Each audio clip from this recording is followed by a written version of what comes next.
Meus amigos, vamos a São Januário agora. Amanhã tem clássico em São Januário, Vasco da Gama e Botafogo. E o Vasco está agitando aí o mercado da bola com o Atlético Mineiro. Daniela Boaventura, muito bem-vinda ao Expediente Futebol. Tudo bem, Dani? Temos notícias aí em São Januário, hein? Tudo bom, João?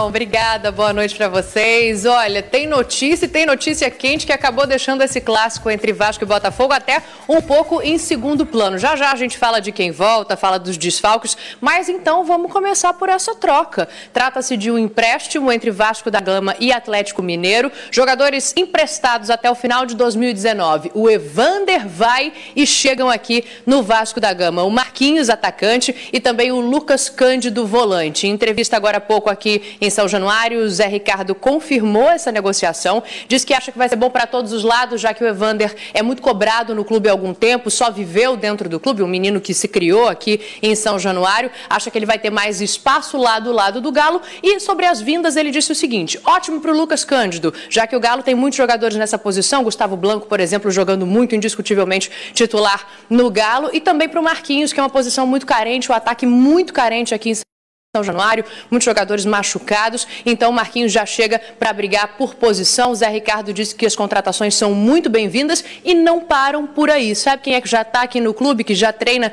na segunda-feira, se apresentou hoje? O Raul, volante do Ceará. O contrato dele acabou ontem e aí ele já se apresentou em São Januário, já foi integrado ao elenco, passa por exames médicos ainda, então não fala como jogador do Vasco da Gama, mas a partir da próxima segunda-feira, então, ele já treina com o restante do elenco. E aí também tem o menino da Laú, 21 anos, também atacante, Francisco Arancibia. O Zé Ricardo disse o seguinte: valores estão fixados, falta canetar, falta assinar o contrato para que ele possa então sair do Chile e vir ao Brasil para ser mais um reforço do Vasco da Gama. Claro, ainda não para esses 4 jogos que faltam antes da Copa do Mundo, mas para depois dela, em julho, um Vasco então bem diferente, com caras novas para o restante da temporada, para tentar melhores resultados, já que foi eliminado da Libertadores cedo, já que no Campeonato Brasileiro não vai tão bem assim. João, passo a bola para vocês, deixo vocês comentarem e já já a gente fala do clássico de amanhã.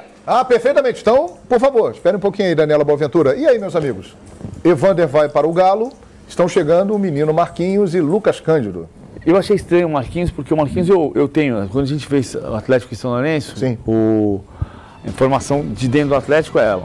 O Atlético confia muito que tem uma geração muito talentosa na base e de todos o mais talentoso é o Marquinhos. Pode estar faltando um pouquinho de maturidade, vai emprestar para o Vasco para rodar um pouco. Para o Atlético, eu acho que o Evander cai muito bem. O Atlético está jogando com o Blanco e com o Luan como meias e o Adilson como primeiro volante. O Adilson não joga amanhã contra o Chapecoense porque tomou o terceiro cartão. Mas são 2 meias, o Evander joga nessa função ele não é um meia clássico, mas ele também não é um volante, ele não tem poder de marcação de volante. Ele cai bem no sistema tático do Thiago Largue e ele está desgastado por tudo que aconteceu no afastamento dele lá no Chile. O Marquinhos é talentoso, mas ele precisa ter maturidade, tomara que ajude o Vasco.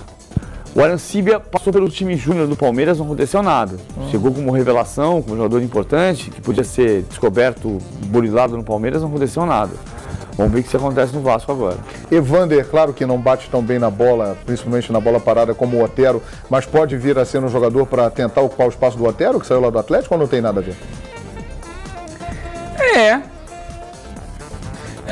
O Otero se destacava muito pelos chutes, né? Sim. O Evander chuta bem também. Mas é um jogador que talvez, respirando novos ares, ele possa desenvolver mais o futebol dele. Acho que no Vasco havia ali, dá a impressão, olhando de fora, que havia um certo protecionismo em torno do Evander, dentro do grupo, no dia a dia. Ele talvez se sentisse mais confortável do que deveria.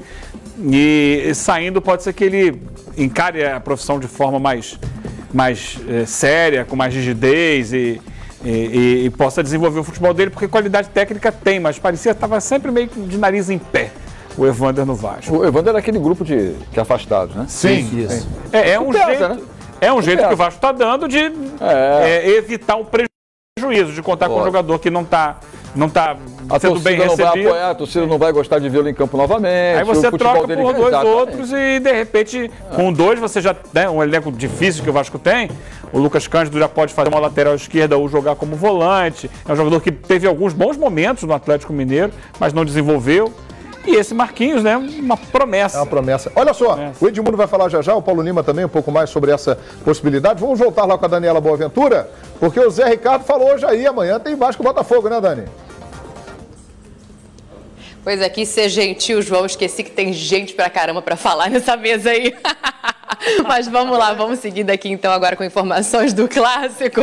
O Zé Ricardo falou ainda há pouco aqui, sim. Esse é a nona rodada do Campeonato Brasileiro, mas o 8º jogo do Vasco, né? Que tem um jogo a menos contra o Santos, que ficou adiado lá pra frente depois da Copa do Mundo. E tem o seguinte, o Zé não conseguiu, tudo bem que não é privilégio dele, né? Muita gente não consegue, mas o Zé não conseguiu, não foi repetir a mesma formação. Muitas vezes ele foi obrigado a mudar o esquema da equipe por conta das lesões, dos desfalques, da convocação do Martim, que agora está de vez com a seleção até o final da Copa do Mundo, e dessa vez não vai ser muito diferente, não. Ele tem o Wagner e o De Sábato que voltam, cumpriram suspensão contra o Paraná. Em compensação, o Henrique está suspenso pelo 3º cartão amarelo nesse jogo em que o Vasco venceu. E aí tem o seguinte, na zaga, a dúvida é se o Breno tem ou não condição de jogo. A gente perguntou aqui para o Zé, ele disse que treinou normalmente, mas que ainda sente um desconforto, então que ele vai deixar até o último minuto para tomar essa decisão. O Breno não tendo condição de jogo, aí entra o Eraso para compor a zaga titular do Vasco nesse clássico contra o Botafogo. Lembrando que é a 5ª vez que as equipes vão se enfrentar nesse ano.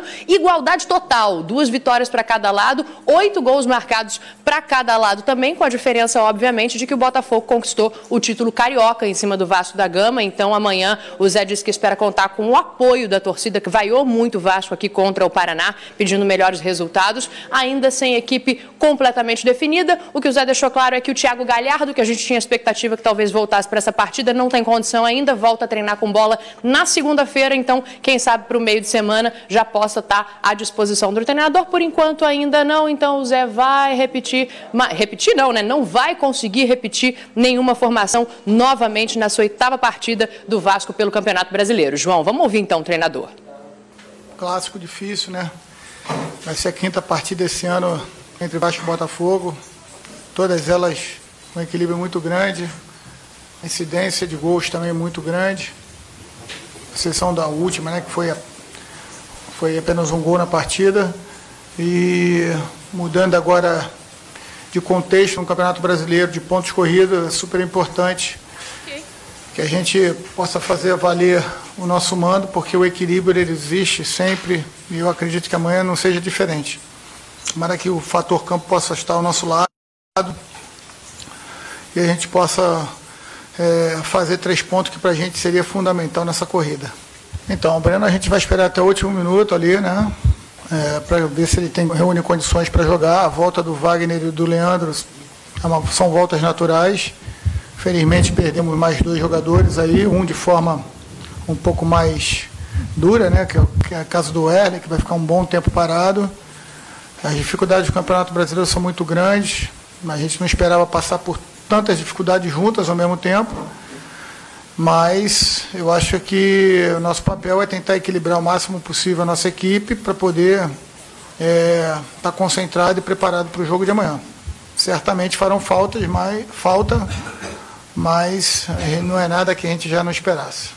E aí eu ainda brinquei com o Zé Ricardo, ainda falei para ele o seguinte, falei, Zé, geralmente quando se fala em clássico, se fala em força máxima. E perguntei a ele se ele já tinha conseguido definir o que era força máxima para a temporada. O Zé disse que ainda não, que o mais próximo que ele chegou disso foi lá na primeira rodada do Campeonato Brasileiro contra o próprio Galo, mas ele não tinha o Breno à disposição, então que ali ele só tinha esse desfalque, ele conseguiu olhar a equipe do jeito que ele gostaria, mas a verdade é que o Zé ainda não encontrou os 11, né? Hoje em dia não é tão comum assim no futebol, mas de 1 a 11 ali, o Zé ainda não consegue definir quem é o time titular, quem são os jogadores que ele conta mais para esses momentos de clássico como o de amanhã. Então, Vasco e Botafogo com o Zé Ricardo tendo que reinventar a casinha aqui mais uma vez, João. Muito bem, apareça sempre, hein? Você é muito bem-vindo aqui no nosso Expediente Futebol. Está sempre ao lado do Felipe Mota no Central Fox. Não, não fale isso não, que eu vim pra rua, choveu notícia aqui em cima de mim, ó, João Guilherme. Você subtrai a informação. Muito obrigado, Dani, um beijo. Tinha um fotógrafo, Dani, fabuloso chamado Domício Pinheiro, cujo apelido era Toque, Toque, Toque. Sim. Que era uma maldade, né? Porque todo jornalista quer entrar na notícia. E o Domício fez fotos fabulosas, como a lesão do Mirandinha, a fratura do Mirandinha com o Baldini. Porque onde ele ia, tinha notícia. Então é muito bom. Toque, toque, toque, Daniela Boaventura. Isso, Daniela Boaventura. Pode me chamar então, PVC, de toque, toque, toque a partir de agora. Beijo pra vocês. Boa! Valeu, Daniela Boaventura. Quero ouvir aqui o Edmundo e o Paulo Lima sobre essa situação. Vasco, Atlético Mineiro, essa troca. A minha opinião é bem simples. Bom para todo mundo. O Vasco recebe 2 jogadores que podem ajudar bastante e manda para lá, filho de um amigo querido, do Evandro, mas um menino que não parece estar determinado a ser um jogador de futebol. Talento tem, muito, mas precisa se doar um pouco mais, precisa correr um pouco mais. Talvez aqui esteja falando até um torcedor que se irrita com pouca garra, com pouca apatia, né, com apatia e você vê qualidade. É um jogador que tem muita qualidade, mas que se doa pouco. Outros conseguem destaque porque se doam muito. Ele vai encontrar um lá que sabe o que eu acho que tinha que fazer? Uma dica aí pro pessoal do Atlético. Pega o Luan, maluquinho, o Evandro, bota os 2 no liquidificador. Mistura e você vai ter 2 bons jogadores. Porque que sobra ao Luan, falta ao Evandro. Nossa, já seria um jogador extraordinário, hein? Ô, João, é o espaço que o profissional está pedindo, né? É um espaço. Ele caiu no buraco negro do Vasco com essas divulgações das redes sociais. Além de tudo, vinha perdendo espaço pela qualidade técnica, que caiu muito, concordo com o Edmundo, né? Apático, sem vibração, né? Sem dedicação. Eu acho que não é bem garra, mas sem comprometer com a equipe do Vasco. Qualidade ele tem. Um pouco de preguiça até para jogar futebol. E nesse momento que o mercado está aí abrindo para técnicos novos, né? Muitas gerações, essa molecada tem que abrir espaço onde tem surgindo. E é uma boa troca. Eu acho que o Atlético procura um espaço novo com ele vai criar um oxigênio novo, vai conseguir talvez resgatar o futebol que ele deu visibilidade no início do ano com o Vasco da Gama, que ele foi bem, né? Jogando, inclusive, uma boa parte com o Matheus Vital, depois com o Paulinho, um time que estava dando certo. E aí deu uma sumida depois.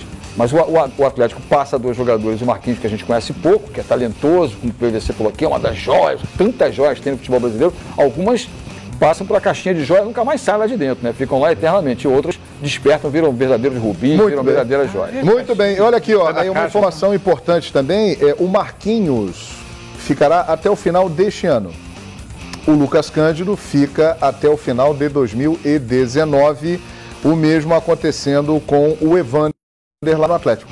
Então o Evander vai até o final de 2019, o Lucas Cândido até o final de 2019 e o Marquinhos ao final do ano. Ele retorna para o Atlético. Pelo menos essa é a combinação. Se na oportunidade vai mudar alguma coisa, a gente a troca básica entre mais o Lucas Cândido e o Evandro e o Marquinhos vem. E o Marquinhos vem para ganhar experiência. Vamos para um rápido intervalo e na volta, Choque Rei em altíssima voltagem. Amanhã, Palmeiras e São Paulo no Allianz Parque. A chegada da seleção brasileira em Liverpool. Daqui a pouco tem o Duelo Fox. Vamos comparar os times de Flamengo e Corinthians. Tem muita coisa no Expediente Futebol que sextou e está sextando junto com você nessa sexta-feira. Até já, hein?